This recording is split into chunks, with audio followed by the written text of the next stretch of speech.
The upcoming coronation of King Charles, I thought it would be interesting to take a step back and look not at what the British media is saying, but take a look at some other media, specifically the US media. First, this May 2nd, 2023 article from the Washington Post, which is discussing something that we don't see that much from the British media, unless it's The Guardian, and that are the planned protests, and the protests that we've seen since King Charles has become king. The article opens up with one of the major differences between Queen Elizabeth and King Charles are the protests. You did not see these yellow signs at every event Queen Elizabeth went to. In fact, Graham Smith, who's the head of the anti-monarchy Republic group, said that Charles has been a boon for the movement. Quote, "It being Charles and not the Queen makes a big difference. She was their star player. There was a lot of reluctance to criticize and challenge the Queen. There was sycophancy and deference around her. That hasn't been inherited by Charles," end quote. The article does mention that there have been protests in Queen Elizabeth's reign. In particular, 17 countries electing to leave the Commonwealth. That's kind of the biggest protest you can make. But it does call into question, can the monarchy survive without Queen Elizabeth? But also, should we have a closer look at Queen Elizabeth's reign and legacy? My vote is yes. And fancy this, the article links to an actual survey and the data. It's amazing. And it's nothing that I haven't talked about before. The survey shows that younger generations are not as enthused about the monarchy. And as this is a growing demographic, that does produce some challenges for the British royals. How do they win this group over? And one way, and this is from Norman Baker, who's an author of a book on royal finances, said that he believed that the British want the royal family, quote, but one which is a bit more normal, a bit more accountable, and a lot less expensive, end quote. And then there's this interesting bit at the end, and it's from Craig Prescott, who's an academic at Bangor University, and I'm paraphrasing, is that the biggest threat to the monarchy might come from within the royal family itself. The press intrusion, the lack of being able to choose a career, etc. But also this idea of, has Prince Harry set a precedent?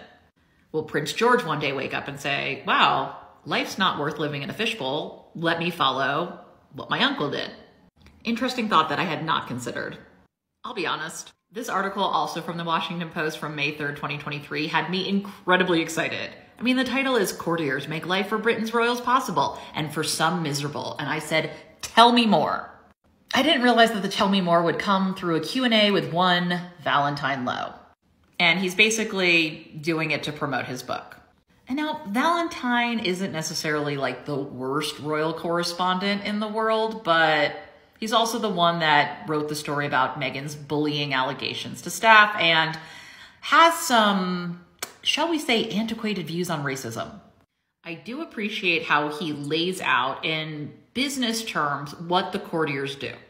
Quote, "At Buckingham Palace, the institution's headquarters, they have different roles. The Lord Chamberlain is in charge overall. You have a private secretary who works for the monarch and is in charge of the policy and the diary, the CEO. You have the communications secretary. You have the keeper of the privy purse, who is like the CFO. You have the master of the household, who is like the COO. And then there's the comptroller, and they are very much in charge of the ceremonial." And then he loses me. So Carla asks him about Lady Susan Hussey and the headlines that she made with the racism row at the palace, and how the palace could have let that debacle happen.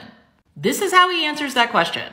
Quote, "It's very difficult to answer that because, you know, Susan Hussey is not racist, but she's a person of a generation."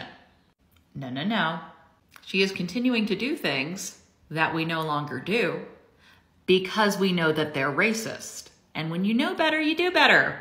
And then he goes into the fact that the British royal family is not racist, and Charles has done a lot for ethnic communities. I don't know why, but that feels weird to say. William isn't racist either, but the palace machinery, you know, it's pretty pale, male, and stale. And then he goes on to say, the royal family isn't institutionally racist. Can we send Valentine Lowe the book, So You Want to Talk About Racism? Racism is structural. You're either working to uphold the system or you're working to dismantle it and create a more equitable society. Also, interestingly, he notes that he feels like Prince Harry has lost the battle against the press since he's removed himself from the royal family, suggesting that he could have done more to change things from the inside, which I think we've seen plenty of proof that that's simply not true. But I think this is the line that you're going to run with if you are a royal correspondent and dependent on the popularity and the access to the British royal family. Moving right along. If you are not from the United States, the Wall Street Journal is essentially for conservatives who vote for economic reasons. The kind of people that say, well, of course I don't like the way Trump talked about women, but I agreed with him on his economic policies. Anyway, this article from May 3rd is about King Charles's coronation guest list and that it targets diversity and inclusion. The article talks about how there are aristocrats who have been snubbed from the event to make way for ordinary Britons.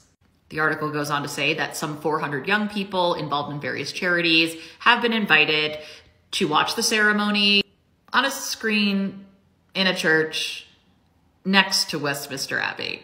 Cool, but I feel like a pub would be more fun.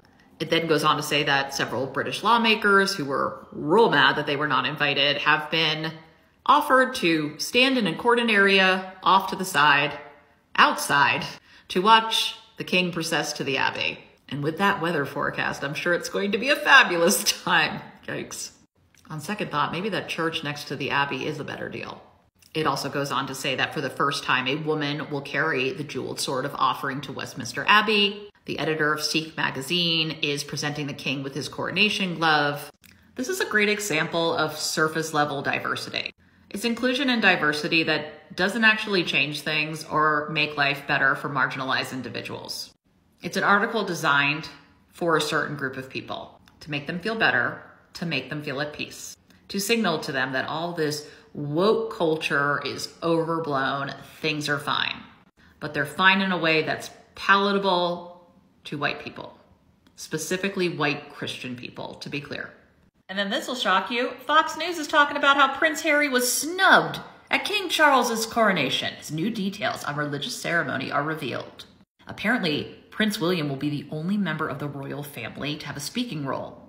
Doesn't that mean that Prince Anne, Prince Andrew, Prince William, Catherine, the Princess of Wales, doesn't that mean that all those people were snubbed as well? But remember, Fox News is owned by Rupert Murdoch. No coincidence that we are seeing talking points mirrored by the UK-based entities that Murdoch owns, among with other tabloids as well.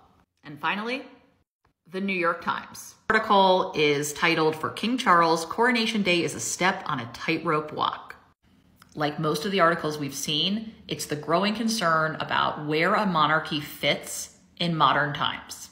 It says that royal watchers say that the new king is working to make the monarchy more accessible, forward-looking, and inclusive. But on the other hand, the rituals of this coronation are, quote, a reminder of how, in a secular, multi-ethnic, digital age society, the crown is fundamentally an anachronism.